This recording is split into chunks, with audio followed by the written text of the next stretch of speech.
Hello. Welcome to Smith's Real Louds. It's Wednesday, March 25th of 2020. We're going to continue the ever interesting saga of Alex. We're going to start with 11 and 12. And chapter 11 is the kind of shadow with teeth. Okay, we're just going to jump in. Alex was tempted to spirit full speed towards the exit. The trouble with that was when he tripped or banged into a table, he might lose all sense of direction and start heading the wrong way. Right now, he knew that if he kept walking in a straight line, he would eventually reach the entrance to the apartment. He couldn't risk strain from that. Slow and steady, Yasmin whispered, apparently coming to the same conclusion. Stay together. Her voice was a comfort in the pitch black of the nursery. What wasn't comforting were the other sounds. The crunch of leaves torn between incisors, the grinding of tiny teeth against bark. The creatures were doing what all newborns did: eat. It seemed to be keeping them distracted for now, which was good. But Alex was afraid that if they heard two juicy children sneaking by, their appetites might take a quick turn towards non-vegetarian. One step at a time, Alex thought, trying to move as quickly as possible. You'll be there before you. He knocked into Yasmin. Something rattled in the dark, taking notice. Why'd you stop? Alex whispered. I kicked something, she said. I think it's Eleanor. Alex bent down, lowering his hand into the darkness. He felt warm, soft fur.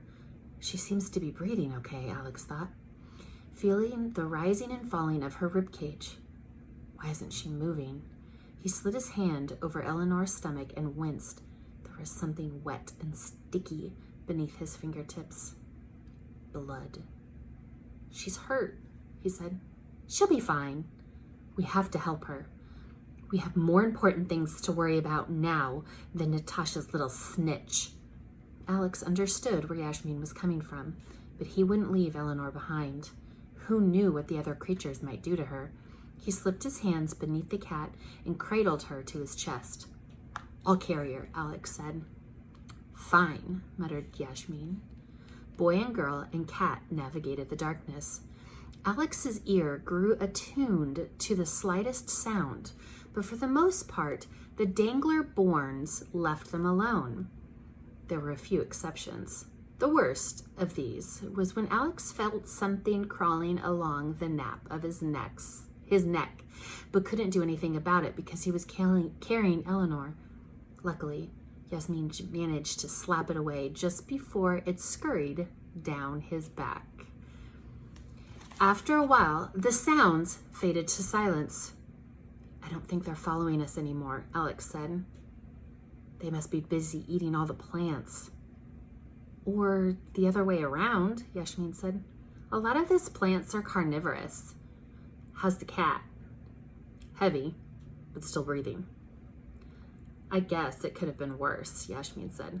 At least those things are all trapped in the nursery. If they had gotten into Natasha's precious apartment, then we really would have been in trouble. Alex froze in place. Yasmin took a few steps forward and then stopped as well.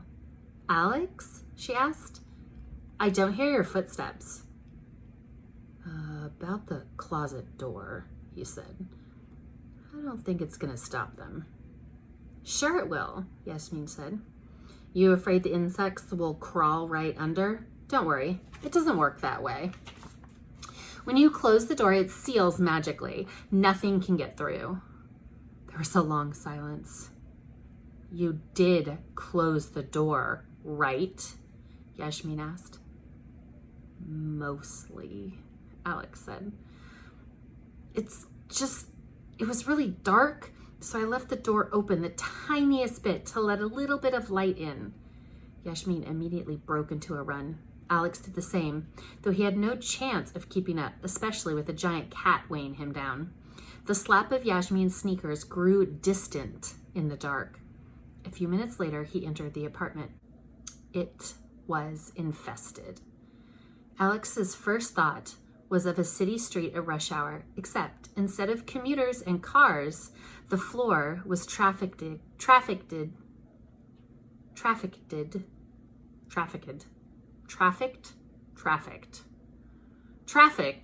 by orange roaches and tarantulas and tiny rodents with barbed tails. And not the floor either, and not just the floor either. A gray blur scuttled along the upper bookshelf, knocking magical treasures to the floor. Ruby strands dangled from the ceiling like jellyfish tendrils. A lizard poked its flat, coin-shaped head out of a torn sofa cushion like a swimmer coming up for air. That's why the nursery got so quiet, Alex thought. They all came here. Glass shattered in the kitchen. This was quickly followed by a thunderous crash from deeper inside of the apartment. Alex suspected that a dresser in one of the bedrooms had fallen over. "They're everywhere!" Yasmin exclaimed, swatting at a brown bee that had landed on the brim of her cap. "What do we do?" Alex felt Eleanor move in his arms and placed her gently on the floor. She took in the situation, groggily but aware. Her right side was matted with blood, but that didn't stop her from snatching a green worm between her fingers and pulling it apart. "We might be outnumbered," Alex said, but we're a lot bigger than they are. "You focus on the floor," Yasmin said. "I'll swat." Like one of those city-destroying monsters in the old Japanese movies that he loved, Alex stomped across the living room floor, trying to crush everything that moved. Meanwhile, Yasmin grabbed a frying pan from the kitchen and used it on Dangler Born squirming along walls or scurrying across countertops. For a few minutes, they seemed to be making some headway. Then, their prey began to fight back. Alex heard a loud smack as Yasmin swatted a yellow mosquito on her neck.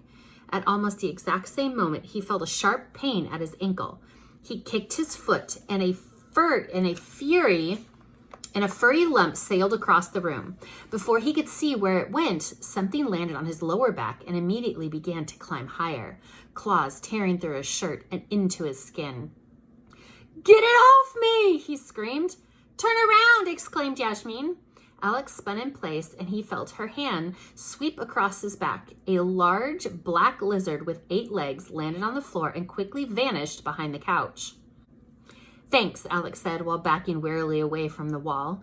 A swarm of Dangler Born were congregating there, organizing an attack. "Let's get to the library. I left the door locked, so there's no way they could have gotten inside. Magical seal, right?" "That's not going to work," Yasmin said. "Look behind you." Alex turned. Silver webs now covered the 2 archways leading out of the living room. He picked up a wand that had been knocked from the bookshelf and poked a single strand. It was as solid as a steel wire. "No way we're getting past that," Alex thought. "We're trapped." The horde of Dangler Born crawled down the wall and across the center of the room. Their hisses and rattles took on an almost jubilant tone as they closed in on their prey. "Any ideas?" Yasmin asked. "There are like 100 magical objects in this room," Alex said, raising the wand in his hand. "There must be something that we can use." "I'm not a witch," Yasmin said, "and you're not a wizard." "Maybe they'll work for anyone," Alex said, pointing the wand in the direction of the approaching creatures. Kaboom! Flamingo! Freeze it! Other than making him feel exceedingly foolish, the wand didn't do a thing. The Dangler Born continued their steady approach. Alex pressed his back against the bookshelf. He felt something crawl up his leg, land on his cheek, and in his hair.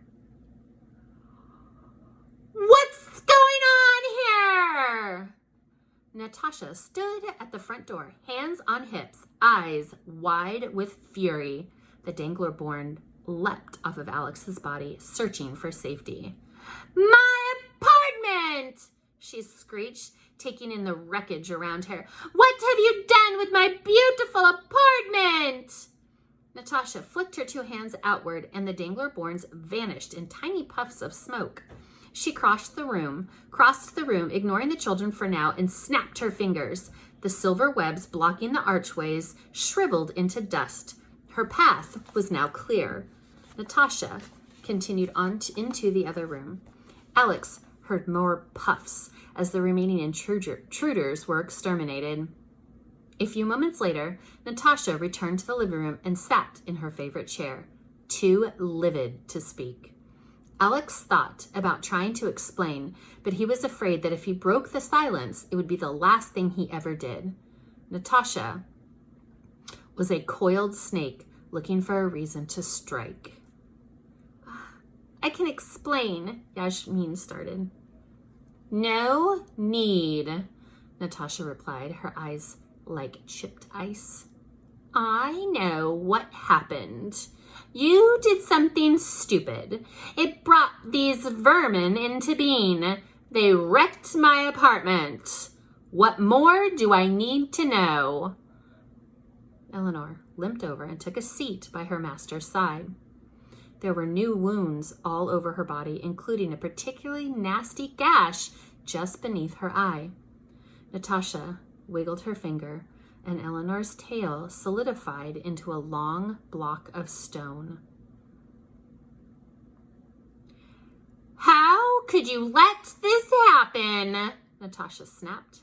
Eleanor struggled to flee, her new tail dragging around against it on the floor. "You were supposed to be watching them. This is your fault." The witch opened her hand, and a tiny fireball shot at Eleanor. It seared the back of her fur, leaving a black streak against the orange. Eleanor yowled in pain. "Stop hurting her!" Yasmin exclaimed. "She tried to help." "Who gave you permission to speak?" Natasha said, her nostrils flaring. "Sorry." "Never had much use for that word," Natasha said. "It ain't magic. It don't undo what you've done.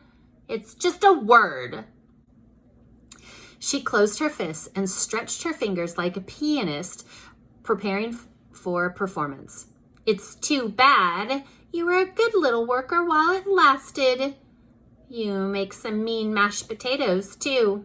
Fluffy, with just a bit of kick to it. I'll miss those potatoes. I really will." She shrugged. "Oh well, I'm sure your replacement will come knocking at my door any day now. Someone always does." Natasha raised her hands into the air. When nothing happened, she grimaced and closed her eyes in deep concentration. A bead of sweat ran down her temple. "Come on," she muttered, like a driver trying to start a car past its prime. "Come on." Alex had never seen Natasha struggle to cast a spell before. It must be especially powerful. He turned towards Yasmin. Her eyes were terrified, but she showed no indication to run. Where could she go? There was no escape from the apartment. No use trying to fight. Alex wished there was something he could do to help, but he knew it was pointless. He would only make things worse for himself. "I'm safe," he thought. It's like Yasmin said, for one reason or another, Natasha needs my stories. She won't hurt me. He was ashamed by the relief this thought brought. "Coward," he thought to himself. "You're only worried about yourself." He turned away, unable to look at Yasmin any longer. He felt like he had betrayed her. Maybe Natasha won't be able to cast this spell, Alex thought. But then there was a loud whoosh, like the flames finally coming to life in a stubborn old furnace, and the witch's hand began to glow with an eerie blue light. "Finally," Natasha said, smiling with satisfaction. She stretched her hands towards Yasmin. Lightning danced between her fingertips, the magic anxious to be unleashed. Yasmin's eyes widened, and she muttered something that might have been a name. Alex felt her fear as though it was his own. They might not have been friends, but there was still a link between them, a shared experience that no one else could ever understand. I can't let this happen, he thought. Alex scraped together as much bravery as he could and stepped in front of Yasmin. It wasn't her fault, his voice said. His voice was trembling. It was mine. Move, storyteller, Natasha snarled. I couldn't think of a new idea for a story, Alex said, his mind assembling the details on the fly. And so I begged Yasmin to take me down to the nursery. I thought, creepy plants. Maybe they'll help me think of something cool. She made me promise not to touch anything. Only when she wasn't looking, I got curious and fed one of the vines. Guess I fed it the wrong thing because the next thing I know, it had all these sacks hanging from it. Alex caught a glimpse of Yasmin's flabbergasted expression. She couldn't believe that he was taking the blame for her. You did this? Natasha asked, wincing as a fresh volley of lightning snapped between her fingers. Her hands had begun to shake violently. She balled them into fists, trying to keep the magic in check. You're more trouble than you're worth, storyteller. Alex realized that he had made a horrible mistake. The fact that he wrote scary stories might have helped him if Natasha was thinking logically, but right now she was barely thinking at all. She just wanted to punish someone. The witch stretched her hands toward him. He closed his eyes. No, she commanded. You have to open your eyes or else you'll ruin the finale. The apartment began to quake. No! Natasha exclaimed. Not now! The distraction caused the witch to lose her hold on the spell. Blue fire shot from her hands and struck the wall with an anticlimactic puff of smoke. The spell only works on people, Alex thought, wondering what it would have done to him. Story! Natasha exclaimed, grasping him by the shirt and drawing him close. Now! Alex did as he was told without hesitation. He had tested his luck long enough that day. As the apartment continued to rumble, he ran to the library, snagged the notebook off the desk, and hustled back.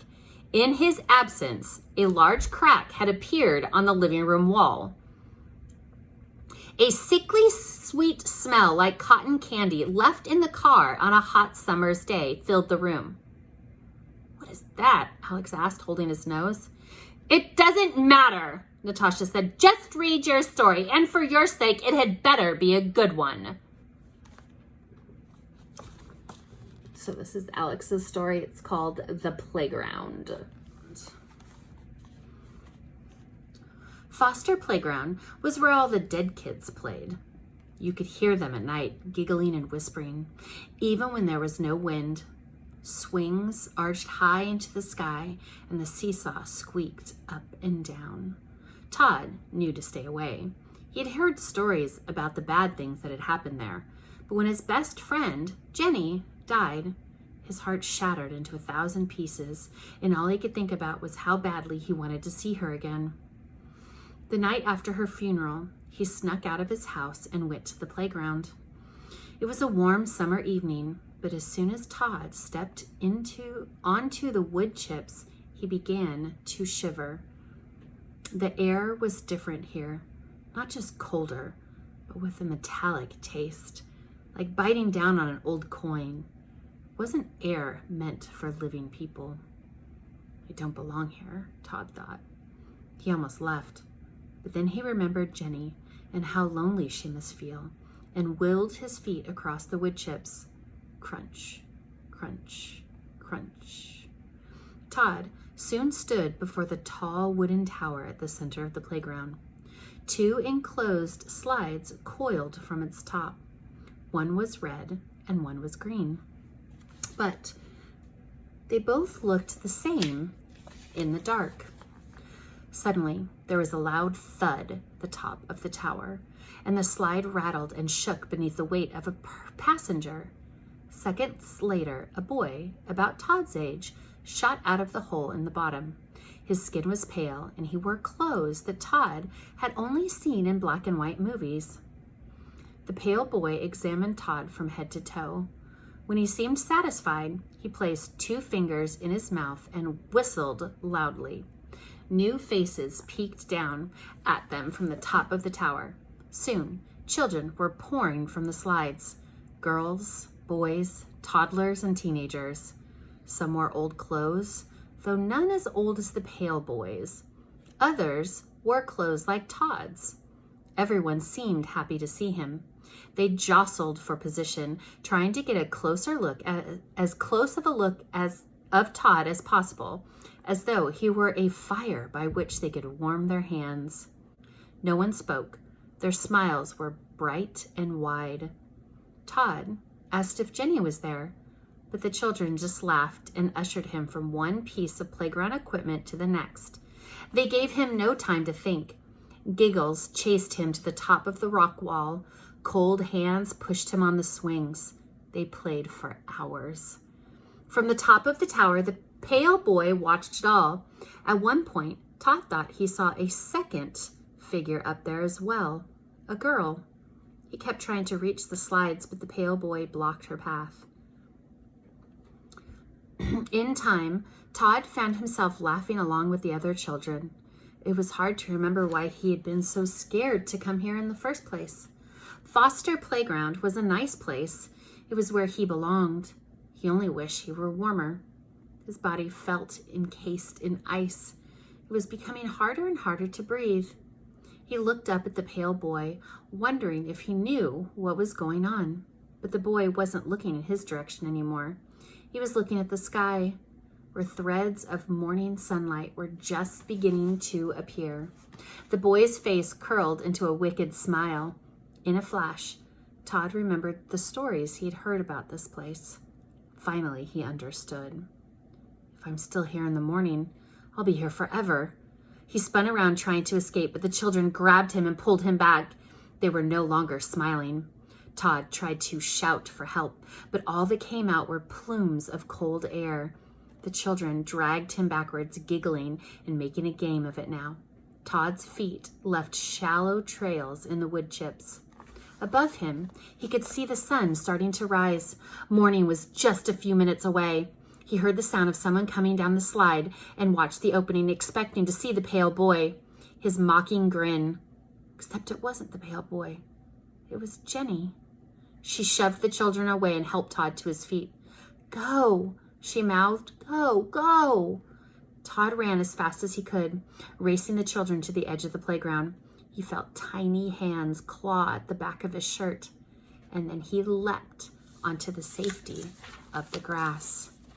When he turned around, the children were already walking with slumped shoulders back towards the wooden tower. Only Jenny remained looking in his direction. Thank you, Todd said, tears filling his eyes. And goodbye. She smiled sadly and vanished in the morning light. As Alex reached the end of the story, the apartment gave one final shudder, knocking a jade talisman off its pedestal and stopped rumbling completely. Yasmin sighed with relief. Alex's feelings were more complicated. He was glad that the apartment hadn't crumbled to dust, but unnerved by the power his stories held over such an evil place. Does that prove there's something wrong with me? He wondered. Alex's thoughts drifted to the story he refused to tell Natasha, the real reason he had decided to toss his night books into the furnace. He had been in math when the phone rang. Natasha grabbed his arm, breaking his train of thought. Seriously? She said. That's the end of the story? The murderous fury had left her eyes, but she didn't exactly look happy either. Was it bad? Alex asked, warmth spreading over his face. No, Natasha said. That's the point. It's not bad at all. The boy gets away safe and sound.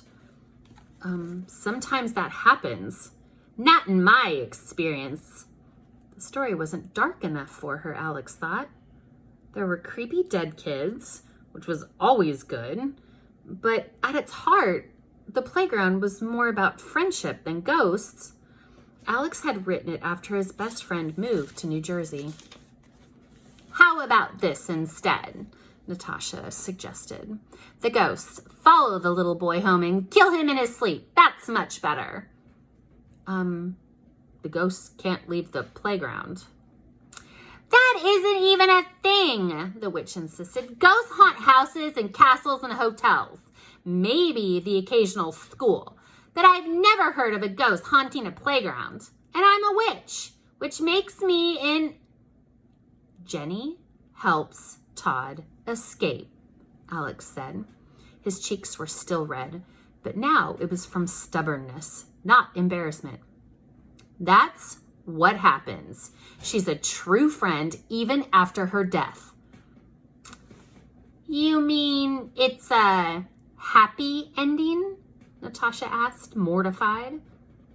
Alex shrugged his shoulders. It's not exactly happy, he said. Jenny's still dead and she's going to be trapped in that playground for eternity.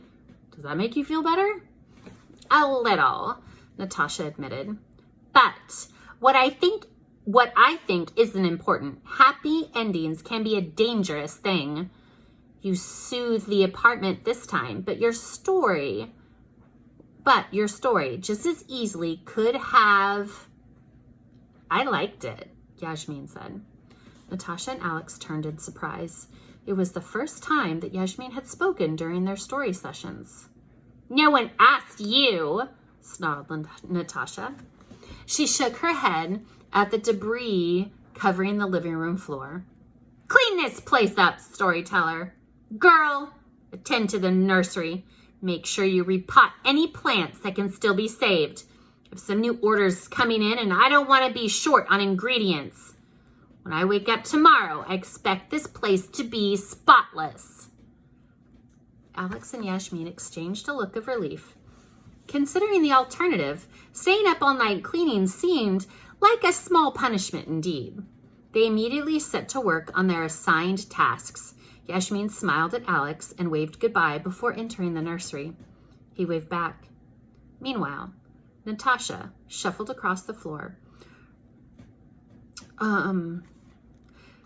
Natasha shuffled across the floor just like an old woman and paused before the wall with the big crack.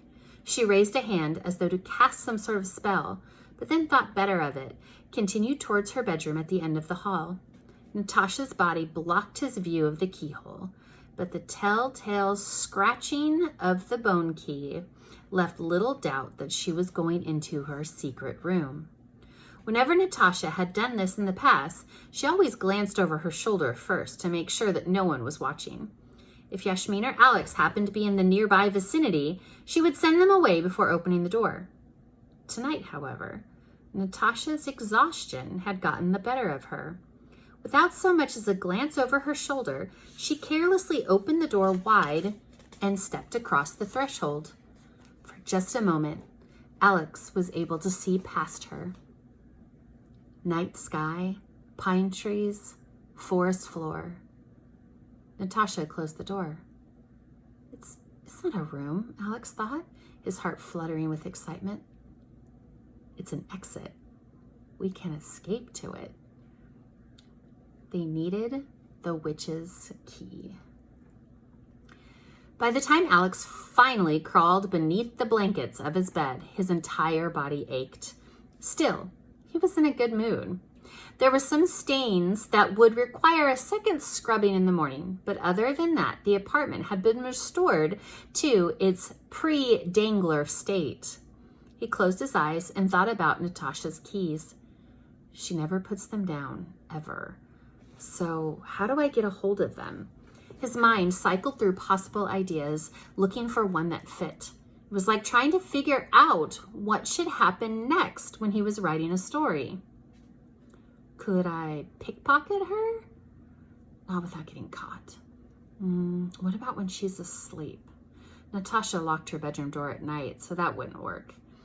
He'd need a key to steal the key. Could I use one of the magical artifacts on the shelf? Alex didn't think so. He had handled many of them while cleaning and felt nothing magical at all. If you were a warlock, then maybe. Why are you thinking so hard? He heard his older brother interject. Just hit her over the head with the frying pan and be done with it. Alex could see all sorts of problems with that plan too. What if he missed? What if she didn't lose consciousness? What if Eleanor stopped him? It was too big of a risk. He wished he could brainstorm ideas with Yasmin. She understood Natasha and the apartment a lot better than he did. But can I trust her? He didn't know. It was clear that Yasmin had experienced some horrible things. He remembered what she'd said about seeing the horror in her friend's eyes. There must have been other prisoners before me, Alex thought. That's why she's scared of acting out against Natasha. She's seen firsthand what happens when you don't behave. If he told her what he was planning, Yasmin might immediately spill the beans rather than risk getting in trouble. Then again, he thought, I'm not sure I have a choice. I can't do this on my own. He turned on his side, too tired to think about it any longer. Despite his exhaustion, sleep refused to come. He shivered in fear, wondering if Yasmin's friend had once slept in the same bed as him. If not the bottom bunk, then maybe the top one. What about the mystery girl who wrote in the notebooks? Did she sleep here too? What if she didn't escape? What if one night, asleep in this very bed, Natasha crept into this room and dragged her out? He heard a rustling sound. Alex sat up in bed, instantly awake. Who's there? He said. The noise continued. He crept out of bed, his bare feet icy cold on the wooden floor, and carefully scanned the room. The rustling was coming from the closet. Natasha must have missed one of the danglers, he thought. Seeing no better weapon available, he picked up one of his sneakers, which was still sticky with bug guts, and patted across the floor. Alex gathered his courage and then opened the door quickly, intending to take his visitor by surprise. The sound stopped. The closet looked no different than usual. His backpack was tucked into one corner. Above it, clothes and empty hangers on a wooden rod. What the heck? Alex asked, mystified. He lifted his bag, wondering if something might be hiding behind it, and a dark shape scurried out of a hole torn in the side. With a shriek of surprise, Alex dropped the backpack and kicked the closet door shut, catching the insect just as it was crossing the threshold. There was a crunching noise, like someone squeezing a fistful of potato chips, and the insect stopped moving. The shredder, Alex thought, recognizing the dozens of sharp, bristly legs. Must have been hiding in my backpack when Natasha cleaned out the apartment. He glanced at the bag, wondering what the shredder had been up to this entire time. His heart froze. A trail of torn paper spilled from the hole. With trembling hands, Alex bent down and unzipped the backpack. No! He exclaimed. He turned the entire bag over, hoping that there was some kind of mistake, that his 2 night books would fall out onto the floor and all would be well. They didn't. Instead, shredded paper rained down, collecting in a pile in front of him. He could make out the occasional word, phantom, bird, coffin, but mostly it was just incoherent letters. His stories had been destroyed. That brings us to chapter 12, which is called Yasmin's Story.